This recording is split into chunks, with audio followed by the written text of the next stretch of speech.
Halo semuanya, dalam video kali ini saya akan membahas tentang 7 ciri-ciri orang yang mempunyai indera keenam. Manusia memiliki 5 indera fisik yaitu indera perasa, penglihatan, pendengaran, penciuman, dan sentuhan. Namun sebagian orang dipercaya memiliki indera tambahan yang disebut indera keenam.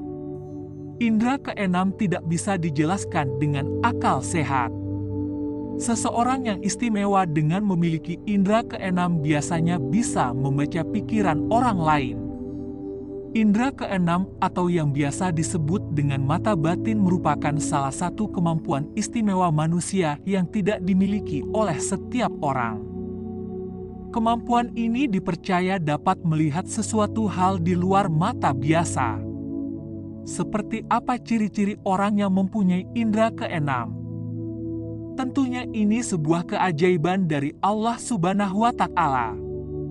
Jika kamu memiliki ciri-ciri ini, berarti kamu adalah manusia istimewa yang menjadi salah satu manusia pilihan.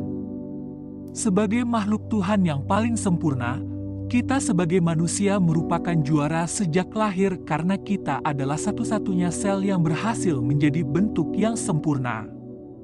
Dari sekian banyak juta sel meskipun terkadang ada yang terlahir dengan keadaan tidak sempurna. Tapi jangan pernah melihat mereka dengan sebelah mata karena di balik kekurangannya pasti ada kelebihan yang ia miliki yang mungkin tidak kita ketahui. Normalnya manusia memiliki 5 indera yaitu indera penglihatan, indera pendengaran, indera peraba, indera perasa, dan indera penciuman. Kelima indera ini sering disebut dengan istilah panca indera dalam kehidupan sehari-hari. Panca indera berperan dalam mendapatkan informasi tentang sekitar banyak orang yang meyakini adanya indera keenam. Di luar 5 indera tersebut, orang akan dianggap memiliki indera keenam jika mampu melihat hal-hal yang tidak biasa dilihat, didengar, atau dirasakan oleh orang biasa. Misalnya mampu melihat hantu atau mampu berkomunikasi dengan makhluk tak kasat mata. Berikut ini adalah 7 ciri orang yang mempunyai keistimewaan indera keenam. 1. Orang yang mempunyai indera keenam adalah ketika pertama kali kita bertemu dengan seseorang. Perasaan kita sering merasakan dan bisa memutuskan ada kecocokan dengan orang tersebut. Bahkan terkadang kita juga bisa merasa tidak cocok sama sekali. Meskipun kita belum mengenal orang itu sebelumnya. Hal ini terjadi karena adanya sebuah pandangan yang tak terlihat dari indera keenam. Aura yang kita miliki akan menyatu dengan aura orang yang bertemu dengan kita. Dan di saat penyatuan aura tersebut, akan terjadi sebuah interaksi. Bila kita mengalami kecocokan, maka warna aura tersebut akan berubah dan melebur. Sehingga muncul kesan yang hangat dan nyaman. Seperti terasa sangat bersahabat, bila sebaliknya maka akan terjadi tolak-menolak layaknya medan magnet.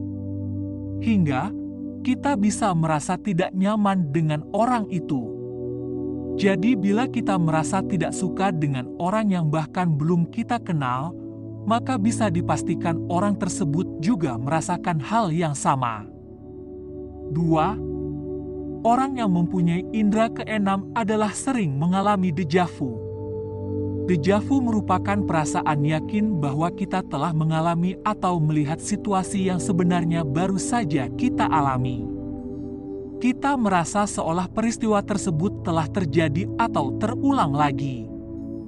Pengalaman ini biasanya disertai dengan rasa akrab, seram, ataupun aneh.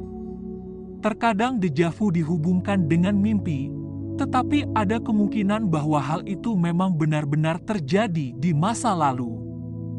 Ilmu jiwa mengatakan deja vu adalah bagian dari visi supranatural yang bocor yang seharusnya tidak keluar. Namun, terpaksa keluar oleh kekuatan bawaan seseorang. Sehingga membentuk sebuah perasaan yang tidak asing lagi bagi kita. Padahal, Kita hanya baru sekali mengalaminya. Perasaan tersebut berasal dari pandangan kita sendiri. Sebenarnya, peringatan akan tibanya hari itu saat dejavu kita rasakan telah tertangkap oleh indera keenam. Indera tersebut sebenarnya mencoba untuk menginformasikan pada kita, namun gagal, sehingga di saat kita benar-benar mengalami hal tersebut, perasaan akan visi tadi meluap-luap hingga kita merasa mengalami satu kejadian dua kali. Kesimpulannya, dejavu adalah kehendak bebas sang indera keenam untuk menentukan pilihannya. Ia tidak mau dikontrol oleh hukum alam, dan ia menunggu sang pemilik untuk melatih dan membebaskannya. 3. Orang yang mempunyai indera keenam adalah ia pernah mengalami mimpi yang kemudian menjadi kenyataan. Selang beberapa waktu, sebenarnya mimpi tersebut adalah pandangan kita tentang masa depan yang belum terjadi karena indera keenam kita yang mungkin kalah dengan nafsu duniawi. Kemudian hanya bisa memperingatkan kita melalui otak dan mewujudkan peringatan tersebut lewat mimpi. Bagi orang yang pernah mengalami hal ini, bisa jadi sebenarnya kita memiliki indera keenam, namun kita belum menyadarinya. 4. Adalah pernah mati suri. Fenomena mati suri sebenarnya adalah aksi gagal jantung sementara, karena kondisi tertentu jantung yang tadinya berhenti sejenak akhirnya bisa berdetak kembali. Terlepas dari unsur ilmiah, mati suri adalah anugerah serta keajaiban. Mati suri membuat ruh seseorang lepas dari tubuhnya, karena ruh tersebut telah melakukan kontak dengan alam bawah sadar. Maka serangkaian keistimewaan akan terbawa oleh ruh. Sekalipun ia telah kembali ke dalam jasadnya, orang yang pernah mati suri pasti memiliki keistimewaan khusus yang unik dan jadi pusat perhatian. Biasanya orang yang pernah mengalami hal ini akan lebih peka perasaannya dan bisa mengetahui dengan jelas apa yang ada di sekelilingnya daripada orang biasa. Pernahkah kita mengalami salah satu atau lebih kejadian tersebut? Bila iya, berarti kita adalah pemegang hak atas indera keenam tersebut. Kita mempunyai kemampuan di atas rata-rata atau batas kewajaran manusia, namun bagaimanapun juga, tetaplah bersikap sebagai manusia yang harus tunduk dengan aturan-aturan yang telah Tuhan tetapkan. Jangan pernah sombong, apalagi memamerkan kelebihan kita untuk sekedar mendapatkan pujian dari sesama manusia. 5. Orang yang mempunyai indera keenam adalah orang tersebut bisa merasakan ada sesuatu di dekatnya. Padahal, waktu itu ia hanya sendiri.